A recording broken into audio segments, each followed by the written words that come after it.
बस कुछ का कुछ हो जाता है, फिर हमारी बस की रहती नहीं बात और हम हार जाते हैं। इसलिए मनुष्य जन्म अति दुर्लभ है।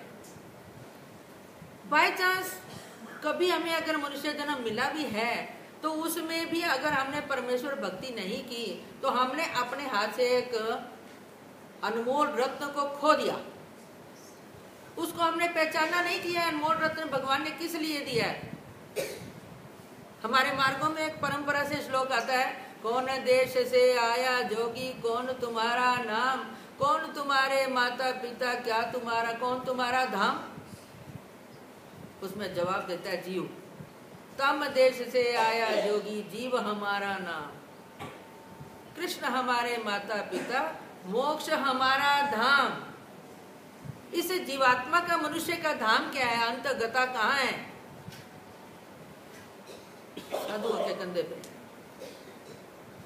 जैसे कीड़ियों के मुर्दे कीड़ियां ही उठाती हैं, इंसान नहीं उठाते, वैसे ही हमें मनुष्य जन्म पाने के बाद हमें परमेश्वर की भक्ति अगर हम नहीं करते तो समझो हमने अपना जीवन व्यर्थ कर दिया।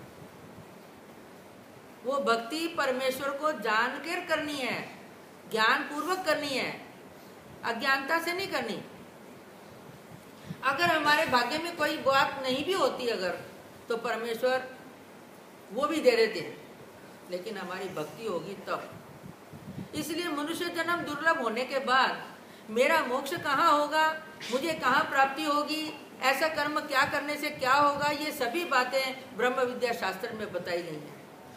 भंडारे का, नागपुर में भंडारा जिला है एक तरफ, वहाँ के भंडारेकार ब्राह्मण है नील भट्ट, वो अपने घर में स्नान से पहले गीता निकाल कर बैठे हैं, भगवत गीता झूले में बैठे हुए हैं और भगवत गीता निकाल कर बैठे हैं कि मुझे मोक्ष कहाँ मिलेगा, कैसा मिलेगा। वो अपनी मुक्ति के उद्धार के लिए वो अपना प्रयत्न कर रहे हैं, आगे से पीछे, पीछे से आगे, सफेद इधर उधर कर रहे हैं पेड़, उन्हें मिल नहीं रहा। भगवान स्वामी श्री चक्रधर जी श्री गोविंद प्रभु से ज्ञान शक्ति स्वीकार करके परिभ्रमण करते हुए पैदल पैदल भंडारा गए और उनके भाग्य का उदय होने का समय था तो भगवान उनके ही दरवाजे में जाकर आवाज देते हैं, भिक्षा।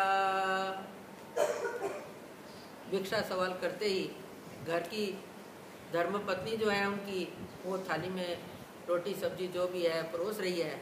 ये ब्राह्मण ने कोई भगवान की तरफ देखा नहीं, सिर्फ पेज ही आगे पीछे करता जा रहा है, ढूंढ रहा है कि मोक्ष कैसे मिलेगा, कौन से अध्याय में है, कौन सा श्लोक है। और ढूंढते ढूंढते अचानक भगवान ने अपनी तरफ से ही कहा, ब्राह्मण पिछला सफा देखो। उसने जब पिछला सफा देखा तो जो ढूंढ रहा था वही मिल गया, लेकिन वो क्या मिला? वो सज्ञान था, बुद्धिमान था। बुद्धिमान को फौरन इस चीज की परीक्षा हो जाती है कि मेरे लिए ये जो बताने वाला है ये मेरे दिल की जानने वाला है। मैं जिसको ढूंढ रहा हूँ वो गीता में नहीं है, वो मेरे सामने ही खड़ा है, मेरा अपना है, मेरा कोई अपना हितैषी है, ये ज्ञात है। तो भगवान की तरफ ही देखता रह गया, गीता तो उसने रख दी, क्योंकि जिसको ढूंढ रहा था वो गीता में नहीं था, वो साक्षात उनके दरवाजे में खड़ा है। ये पिछले जन्मों का कुछ ना कुछ थोड़ा थोड़ा हमारा जो संचित होता है वो काम में आता है। ईश्वर का सब कुछ ही नित्य होता है, ये याद रखना। हम एक दिन भी अगर पूजा करते हैं, एक दिन भी दंडोते डालते हैं प्यार से, एक दिन भी अगर माला फेरते हैं, एक दिन भी हम एक संयम करके अपनी इंद्रियों को वश करके ब्रह्मचर्य का पालन करते हैं, एक दिन भी अगर हम पाठ करते हैं, एक दिन भी अगर तीर्थ यात्रा जाते हैं, तो हमारा एक एक दिन का भी जो धर्मरूप संचित धन है वो ईश्वर अवतार भी नष्ट नहीं करते जब तक हमारी प्राप्ति नहीं हो जाती। इसलिए ईश्वर का सब कुछ अनित्य नहीं है, नित्य है, नित्य है, कभी भी नाश होता नहीं। पीछे नाश हुआ नहीं, आज होगा नहीं, कल भी नहीं होगा, त्रिकाल नित्य है। हाँ, जब आपको परमेश्वर अपने स्वरूप में लेंगे, प्राप्ति में ले जाएंगे, जन्म मरण के चक्कर से अलग करेंगे, उस दिन ये आपके ये सब जो आपने साधन पर जोड़ी हुई योग्यता होती है वो खत्म हो जाती है, उसको काट देते हैं। क्यों? कि झोपड़ी को तोड़कर जैसे सुदामा को भगवान ने सोने का महल दिया, वैसे ही भगवान ये झोपड़ी रूप जो हमारी आत्मा इस शरीर के अंदर रहती थी, इसको निकाल कर अपना आनंद रूप धाम में पहुंचा देंगे। तो इस झोपड़ी का क्या काम है? इसी तरह इस झोपड़ी के माध्यम से, मतलब मनुष्य शरीर के माध्यम से हमने जो योग्यता जोड़ी होती है वो भी खत्म हो जाती है, क्योंकि इससे ऊपर वाली योग्यता अब हमें काम में आ चुकी है और उससे हम परमेश्वर को प्राप्त कर चुके हैं। तब तक ये हमारी की हुई जो भी धर्मरूप निधि है वो संचित ही रहती है, नष्ट नहीं होती। तो भंडारेकार भगवान के भिक्षा लेने के बाद भंडारेकार के पीछे ही हो दिए, घर नहीं रुके, घर नहीं रुके, क्योंकि उन्हें पता चल गया कि मैं जिसका हूं वो मेरे सामने है। अभी मैंने आपको 36 विभाग मनुष्य के शरीर के गिनाया, उसमें एक चेतना गिनाया। चेतना, चेतना मतलब माया का अंश, वो देवता का अंश है, और जीवात्मा जो है ये परमेश्वर का अधिकारी है, परमेश्वर के आनंद का अधिकारी है, वरना परमेश्वर का अंश नहीं है, अंशज है। अंशज किसको कहते हैं कि जो उसके उत्तराधिकारी हो, जो उसका राज्य का अधिकारी हो। इसलिए वो चेतना जो है वो उसको उस वक्त काम नहीं करती। आप जो हैं उनके देवताओं के कर्मों के अधीन बंधे हुए हैं। आपसे देवता आपके माथे पर अंगूठा देकर जबरदस्ती आपसे सब काम करवाती हैं। कौन से? प्रपंच के, इधर आने के लिए नहीं। अब आपके साथ उनकी चेतना भी है, आप बैठे हुए हैं, माया का अंश आपके साथ, या अलग नहीं होता वो प्राप्ति तक, लेकिन वो तुम्हें यहाँ पर तंग नहीं करता।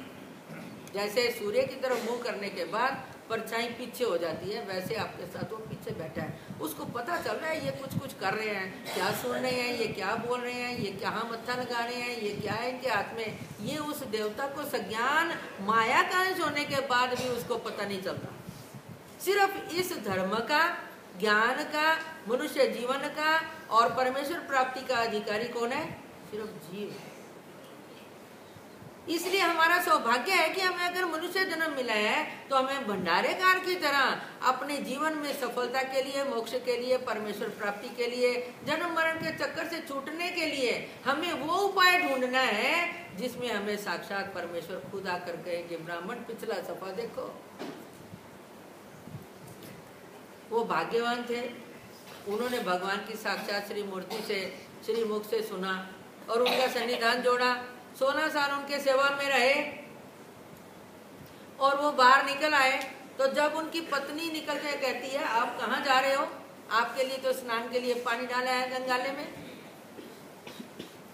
वो क्या कहता है ब्राह्मण? भंडारेकार कहते हैं भाई अब तक तो मैं तेरा था, असल में मैं जिसका हूँ वो आज मुझे मिल गया, अब मैं उसका ही। कहती है मैं? वो कहते हैं आप पीछे रहो। वो पत्नी इतनी आज्ञाकारिणी माँ ऐसा कहती है, सुनकर बाबा वो औरत कैसे पीछे रह गई अकेली? भगवान कहते हैं वो आज्ञाकारिणी थी। एक ही शब्द में पति की आज्ञा को पालन करते हुए उसने बाकी का जीवन मन में भी किसी पर पुरुष की इच्छा न करते हुए वो वैसे ही उसने व्यतीत किया। तो हमारे शास्त्रकार कहते हैं उसको जैसे रुक्मिणी माता थी भगवान की मुख्य प्रेमी भक्त, वैसा उसको प्रेम मिलेगा। और भंडारेकार का तो कहने की बात ही नहीं है, उन्हें तो साक्षात श्री चक्रधर महाराज जी अपने साथ उंगली लगाए चल पड़े हैं। भंडारेकार 16 साल भगवान के पास रहते हुए मन में कभी इच्छा हो, मनुष्य को इच्छा होती है, पशु को भी इच्छा होती है, जले पागलों को भी इच्छा होती है, लेकिन मनुष्य जो युक्त मनुष्य है वो अपनी इच्छा को कहीं जतला सकता है, पागल जला कह नहीं सकता और पशु भी नहीं कह सकता। इसलिए हमारे अंदर जो पूरी इंद्रियां दी गई हैं हमें उसका सदुपयोग करना ही चाहिए। भंडारेकार ने बड़ी अच्छी एक इच्छा की कि मेरे पास में घर में इतनी अपार संपत्ति थी और मैं उठा और भगवान के पीछे हो लिया, लेकिन मैंने भगवान को कुछ भी अर्पित नहीं किया।